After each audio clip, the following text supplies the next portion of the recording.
What is up, my friends? You are very welcome along to Wednesday's late night news roundup, where we can bring you Liverpool's opponents for the third round of the League Cup. A round that you may have noticed, eagle-eyed viewers amongst you, Manchester United weren't in. Why is that? Because they were beaten by Grimsby on penalties, and I'm absolutely here for it.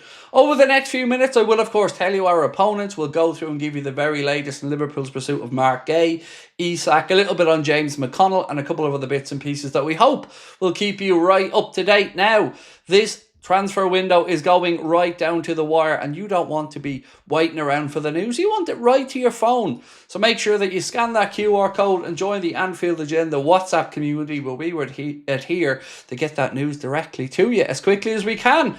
Right, we've a load to get through. Let's start off with the draw that's just taken place a couple of moments ago. Liverpool have been drawn at home and will take on Southampton in the third round of the League Cup. That is a pretty good draw for me. I always like the idea of the Reds being at home. It means people in the Auto Cup scheme will get a chance to go to Anfield. Southampton, it's enough to keep the tie interesting. They're a good team, we know that. Obviously went down last year, looking to come straight back up.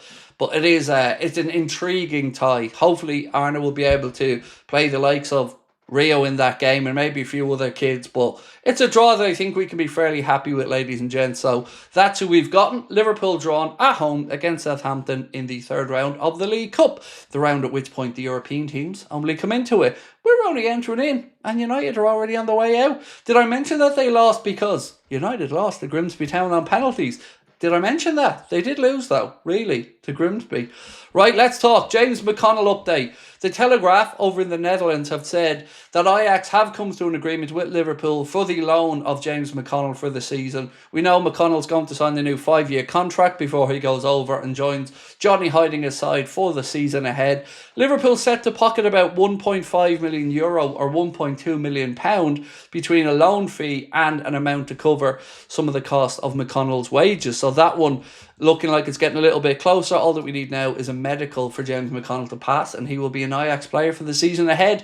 That is brilliant experience for the young man. Obviously, Johnny Heidinger over there will give him good grounding and coaching as well, and get him plenty of game time in a decent quality league.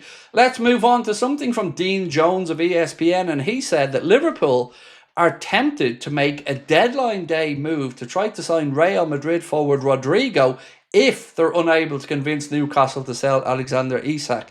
Now, on that tonight, it certainly seems that the stance up there is weakening. You've got Craig Hope, Keith Downey and others saying now that a realisation is dawning on Newcastle that perhaps this situation isn't resolvable with Isak. And like I've said, genuinely, of course I'm invested in this as a Liverpool fan and I want him to be a Liverpool player. But it does seem like it is the best solution to a player who reiterated to the Newcastle hierarchy on Monday when they visited him at his house. He just doesn't want to be there. He wants to move on. So close the chapter, sell him to us, get as much money as you can, and hopefully you can reinvest some of that before the window shuts. Still lots to go though, so don't take that for granted. But it certainly looks like it's trending in that direction. So, a new arrival to Arne Slot's coaching department. Liverpool have added to Arne Slot's backroom staff, reports James Pearce, with the appointment of Luis Fernando Lubel as the new individual development league coach. That means that Aaron Briggs is set to be confirmed as Liverpool's first team set piece coach, which I think you'll all agree we very much need. Arsenal coming to Anfield on Sunday, and we're going to have a preview out with Lee Gunner on Friday. We recorded that one earlier on, and then I'll have my own preview out on the channel as well on Saturday. So we've got an Arsenal fan view ahead of the game, and of course a Liverpool view as well. I'll be jumping on Lee's channel for a match reaction afterwards, so shout out to my good friend Lee Gunner. Right, Fabrizio Romano, speaking on The Zone Football, has said Liverpool are ready to pay what is needed to sign Mark Guehi immediately. I like that. Go get it done. Now look, James Pearce has said that even if Liverpool don't get Mark Guehi this summer, they are going to get Mark Guehi. It's just a matter of if and or when and not if. And look, for me, I want Mark Guehi in ASAP. You may or may not have been with us tonight for the late night agenda. We ran a poll asking, if you were on a slot, who would you put alongside Virgil van Dijk for the game against Arsenal? And the highest voted answer might surprise you. It wasn't Joe Gomez. It wasn't Ibrahima Kanade. It wasn't other. It was Giovanni Leone. Liverpool fans that were in our poll tonight, over 40% of those that voted, and there was more than 3,000 people took part, said Giovanni Leone is the one that they would like to see partner Virgil van Dijk. For me, I'd probably play it a little bit safer and go with Joe Gomez, who's Premier League tested, but it would be a baptism of fire for Giovanni Leone, and if he came through it, wow, what a way to announce yourself to the Liverpool fan base. For what it's worth, I'm intrigued to see what Arne does do. If he goes with Canade, I don't really know what to say, because there's nothing to say that he deserves to keep his jersey. Now, I don't know why Canade is all over the place. I hope that it can be resolved, whether that resolution is a new deal, him moving on. But whatever it is, I'd like some clarity on it, particularly with Mark Gay looking like he's going to come in. So if I'm Liverpool, I'm going to get Mark Gay immediately, as Romano has said, because he's very much needed. Now, for Harvey Elliott, well, we still don't know exactly what is happening there. Harvey Elliott, we know, is of interest to RB Leipzig. They're waiting for Chelsea to be able to complete the purchase of Xavi Simons. So what happens there? Well, that's going to go right down to the wire as well. Will Harvey Elliott still be a Liverpool player by the end of the window? I honestly don't know. Don't know what to make of it. Don't know how to get a read on it.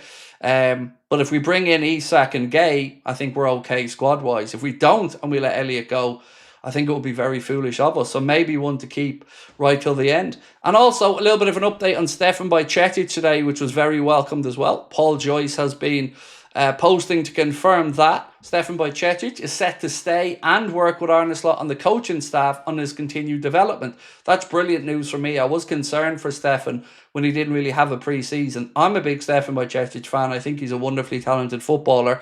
Tyler Morton's move to Lyon, coupled with James McConnell set to join Ajax on loan, means that Liverpool want Bajcetic to remain at the club.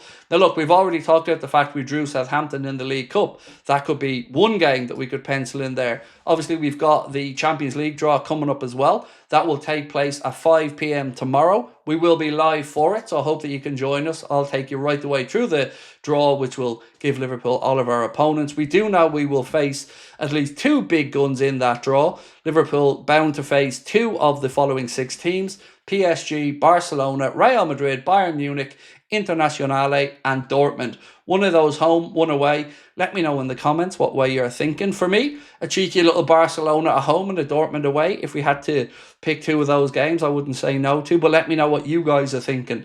That is pretty much it for now. Do expect it to be a hectic end to this summer's transfer window. We're going to make sure that we keep you right up to date. So I'll be live tomorrow at 5 o'clock for the draw. We'll have a news video up before that as well, and we will, of course, have our late night agenda stream tomorrow night to take you guys right up to date with where we are in this summer's transfer business. One more thing before we finish up, just a reminder that the episode number 3, or the latest episode of the Anfield Agenda podcast, went up today.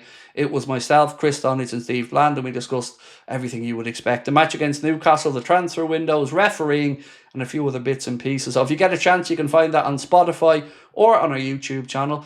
And that is it for me for now. Ladies and gentlemen, enjoy yourself. Did I mention United are out, by the way? I think I probably forgot to mention that. United are out. Lost to Grimsby on penalties. Grimsby, what? Big Grimsby? League 2 Grimsby. No, you never know. But what we do know is United are out. We'll talk soon. Bye-bye.